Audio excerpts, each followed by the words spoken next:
মানুষ যদি দুটা গালি দেয় চুপ করে থাকে, ও তার আমল নামা নিয়ে আল্লাহর সামনে দাঁড়াবে, আর কিয়ামতের মাঠে বহু নেকি ফ্রি ফ্রি পাওয়া যাবে। এটা কি জানেন? কিয়ামত অনেক নেকি বিনামূল্যে ফ্রি ফ্রি আসবে আমল নামায়। কেন আসবে বলি হাদিসটা।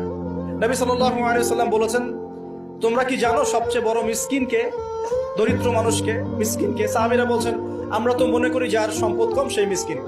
নবীজি বলছেন, না, প্রকৃত মিসকিন সে ব্যক্তি নয়।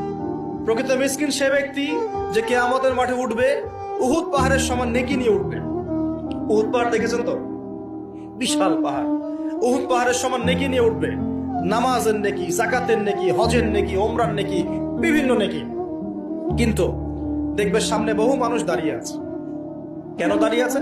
কারো কাছ থেকে টাকা নিয়েছে, টাকা শোধ করে নাই, কাউকে গালি দিয়েছে, কাউকে অন্যায়ভাবে অপবাদ দিয়েছে, কাউকে আঘাত করেছে, কারো উপর জুলুম করেছে ইত্যাদি।